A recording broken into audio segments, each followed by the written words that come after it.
I'm sitting here with Laurent Tazania of Nexo. Wonderful firm serving across Latin America and elsewhere. And also elsewhere, Europe and other countries. Europe. So, yeah.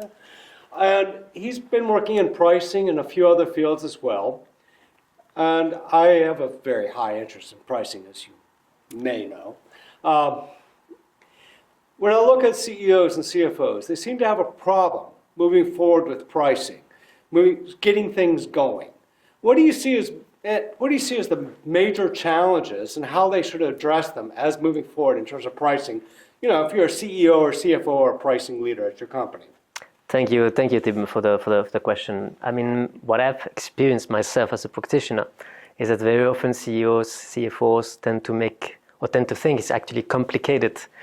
So they overcomplicate the transformation. I would always recommend to go step by step into the transformation, but really spend a lot of time to think about how to execute the plans. So the magic it's in the execution. That's, let's say, what makes a big difference between one company and another. You can make beautiful plans, and if you cannot spend time on the execution properly, that you probably fail. Yeah. I want to go back to that complexity issue. I hear sometimes the request to, I have an elasticity problem. I have a sales problem. Oh, wait, no, it's a branding problem. No, the structures, well, we're just discounting it. And then they come to this idea like I have to boil the ocean and move forward. I mean, that's the way we would use it in American language. Have you seen this, and how do you help them to stop thinking about boil the ocean? That's the only way to solve it. How do you help them move forward?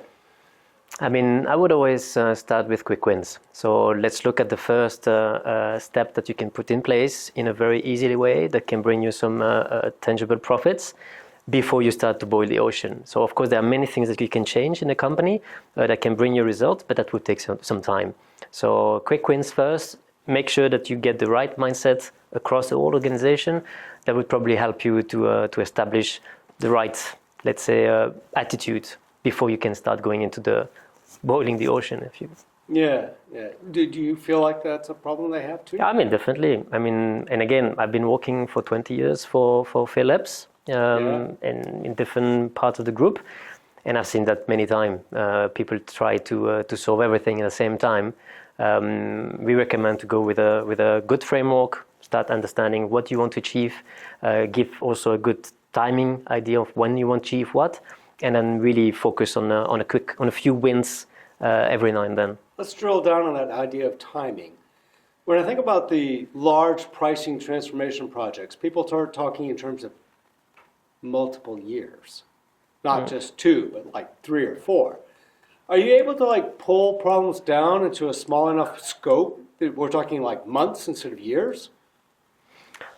Look, what I did when I started in the last pricing position is building a 90 days plan. 90 days plan. Yeah, which is a very good book, by the way. Breaking it down to a 90 days sprint, if we want to use agile computing type. Yeah. A 90-day sprint, and then we try to make things, as opposed to the waterfall 3 to 8 year plan. Yeah, I mean, of course, you can build a bigger plan, but first 90 days plan where you show already in the first month some quick wins, then you show in the second month some transformation, and then you show some light at the end of the tunnel and say, look, this is what we could do in 1 year, 2 years, 3 years.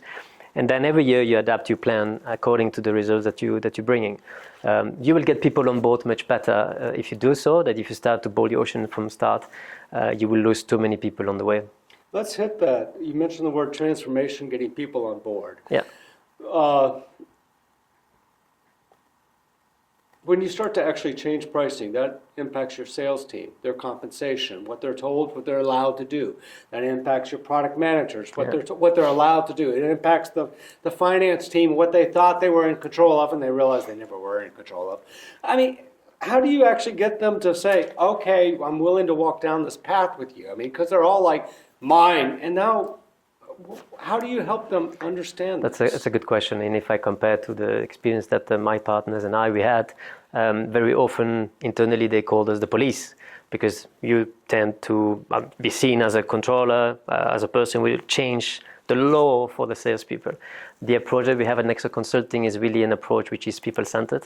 We really want to be next to the salespeople as a kind of an extension of the salespeople to give them a hand to go through that transformation together. We're not interested to build many beautiful slides that talk about the theory. We're really interested to understand, okay, how can we make that plan land in the sales team? So it's really get them on the street with them, understanding the language, understanding what their customers also want, because that's also key, and making sure we go on the way, we walk the path with them. That I think is something that Nexo Consulting can bring a big differentiation versus maybe other consultants.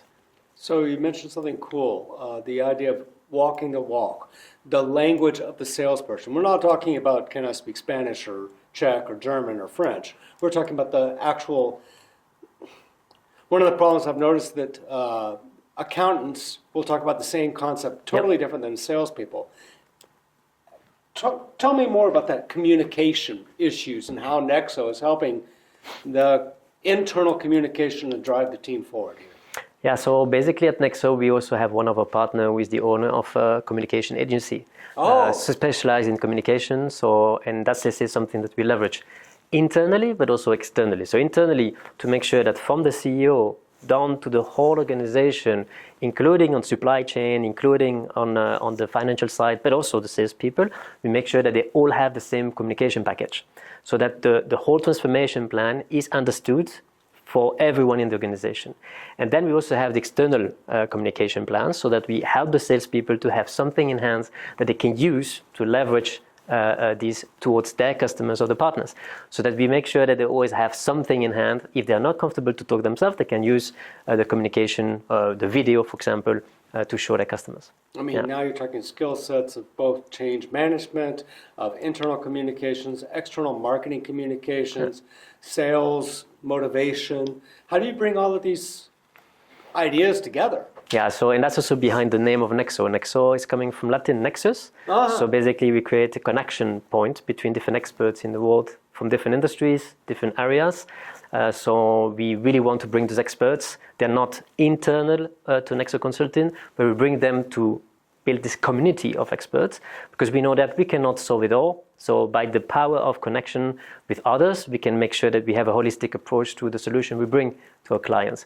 So we really want to be a go-to boutique consulting agency that the customers can come for a holistic solution to their dilemma.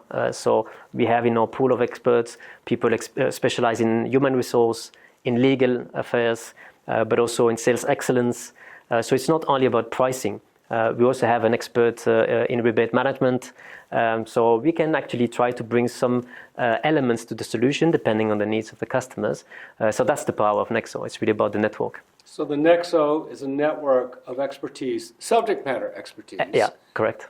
That enables the CEO and the CFO to improve not just pricing, but their entire execution. Yeah, you could argue that, and of course, by bringing expertise together, what we hope to be is a center of excellence for companies, so that they should not see us as consultants. We probably should be seen as partners. Of excellence for their needs. Yeah, that sounds fascinating. I mean, fun. That's the aim we have. Yeah. Thank you. Thank you, Tim, for your questions. Always appreciate to be with you.